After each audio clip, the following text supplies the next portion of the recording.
समाज क्या कहेगा। हमें तो आपकी बच्ची पसंद आ गई है।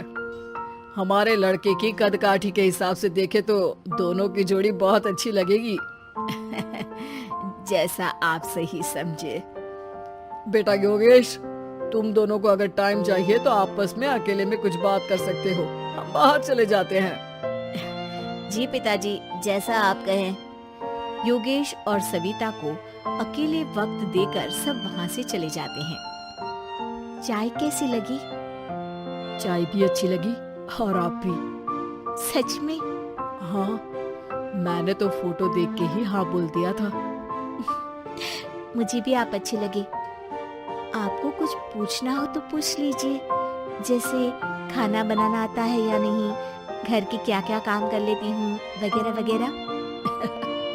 वो तो मेरी माँ आपकी माता जी से पूछ ही लेंगी, वो मेरा डिपार्टमेंट नहीं है।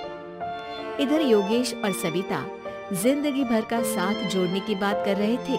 उधर सविता के पापा योगेश के पिताजी के सामने हाथ जोड़ के खड़े थे। देखिए, हमारा बेटा पढ़ा लिखा है, अच्छी नौकरी करता है। उसमें जितना पैसा लगा है कम से कम उतना तो मिलना चाहिए ना। 10 लाख से कम में तो नहीं हो पाएगा। बेटी हमारी बहुत होनहार है और 7 लाख भी तो कम नहीं होते हैं ना जी। अगर आप हमारी बेटी को शादी के बाद काम करने देंगे तो 3 लाख तो 6 महीने में ही कमा लेगी। हमारे घर में ये सब नहीं होता। औरतें घर संभालती हैं और आदमी बाहर के काम। जरा मेरी बात तो समझिए। एक कार देने के बाद 10 लाख रुपए नगद देने में हमारी कमर टूट जाएगी, और इसके अलावा टीवी फ्रिज तो देना ही पड़ेगा। शादी की तैयारियां, मेहमानों की पूछ परख, बारातियों का स्वागत। बेटी की शादी में बाप पर बहुत दबाव होता है जी। देखिए, हमारा बेटा कोई दुकान में रखी चीज नहीं है जिसके ऊपर हम भाव ताव कर सके, और आप उसे कम दाम में खरीद लेंगे। 10 लाख से 1 भी रुपया कम नहीं होगा। ठीक है, जैसा आप कहे जी, पर आधा पैसा अभी और आधा कन्यादान के वक्त दे देंगे। अरे, इसमें भी किश्त मांग रहे हैं आप? हमने तो सोचा था कि अच्छा परिवार होगा आपका। अच्छा ही परिवार है देवनाथ जी, पर पैसों की थोड़ी तंगी है ना, वरना सब ठीक ही है हमारे परिवार में जी। देवनाथ वहाँ से अपने बेटे योगेश को लेकर चले जाते हैं और कुंडली मिलवाई जाती है। 36 में से 32 गुण मिलते हैं। जल्दी शादी का मुहूर्त भी निकल आता है। अब कन्या को बुलाइए। आओ बेटी, यहाँ बैठो, योगेश की बाई ओर। मंत्रोच्चार शुरू करते हैं। मंगलम भगवान विष्णु मंगलम गरुड़ध्वजा मंगलम। सविता के पापा सविता और योगेश के बीच में जाकर बैठ जाते हैं। बेटी, तेरी माँ को यहाँ बैठना था, पर तेरी विदाई नहीं देखना चाहती होगी शायद, इसीलिए पहले ही चली गई। बाबा, हंसी खुशी का माहौल है, रोने का समय तो विदाई के वक्त होता है ना, तब ये इमोशनल अत्याचार कर लेना। अभी तो मुस्कुराइए, कैमरा आसपास ही है। तभी पीछे योगेश के पिताजी आ जाते हैं। अभी तक पैसे नहीं आए आपके यहाँ से? उठा लूं क्या बेटे को? आते ही होंगे, मैंने अपने छोटे भाई को व्यवस्था करने के लिए कह दिया था। अरे तो जल्दी कराइए ना, वरना देर हो जाएगी। समझ रहे हो ना आप? योगेश और सविता दोनों एक दूसरे की तरफ देखते हैं।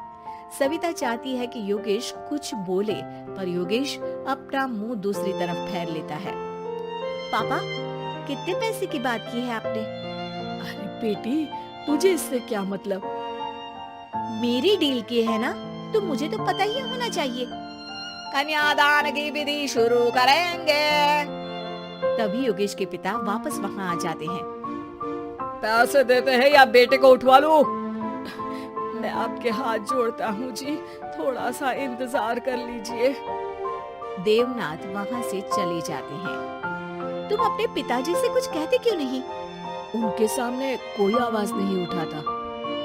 ऐसा नहीं है, कोई तो उठाएगा ही। तभी वहाँ सविता के चाचा एक बैग लेकर आते हैं और सविता के पापा को देते हुए कहते हैं, 9 लाख ही हुए।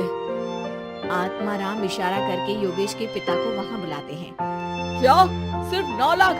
बाकी 1 लाख कहाँ है? नहीं हो पाए जी, शादी के बाद कर देंगे। अरे आप बात से पलट रहे हैं। जल्दी से अभी के अभी पूरे पैसे लाइए, वरना बेटे को उठाऊं क्या? देखिए मैं आपके पाँव पड़ता हूँ। रुक जाइए पापा, रिश्ते हाथ पकड़कर जोड़े जाते हैं, पाँव पकड़कर नहीं। बेटी तू चुप रह। नहीं, ये कब से बस कह ही रहे हैं कि उठवा लूं, पर कोई उठ ही नहीं रहा। लो, मैं ही उठ जाती हूँ। बेटा, अपशगुन हुआ। दहेज लेना सबसे बड़ा अपशगुन है, पाप है, पाखंड है। और योगेश, तुम्हें मैं पसंद हूँ तो कुछ बोलते क्यों नहीं? और तुम्हारे पिताजी, अरे देवनाथ जी, आपके नाम में ही बस देव है, काम तो आपके असुरों जैसे हैं। पर गलती आपकी नहीं, गलती मेरे पिताजी की है, जो आप जैसे लोगों को घर की दहलीज भी चढ़ने देते हैं। लेकिन एक बात साफ है, मैं आपके घर की दहलीज कभी नहीं चढ़ूंगी। अरे बेटा, समाज क्या कहेगा?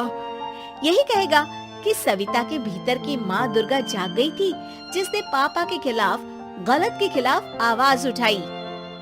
आसपास के लोगों ने जोरदार तालियां बजाई। समाज की तालियों से पता चला कि समाज क्या कहेगा। समाज ने सविता की बात को स्वीकार भी किया और उसको अपने सर आंखों पर भी बिठा लिया। सविता के पिता में हिम्मत जागी और उन्होंने कहा, देवनाथ जी, आप कह रहे थे ना बेटे को उठा लूं क्या? उठा लीजिए। हमारी बेटी को आपका लड़का पसंद नहीं है और हमें आप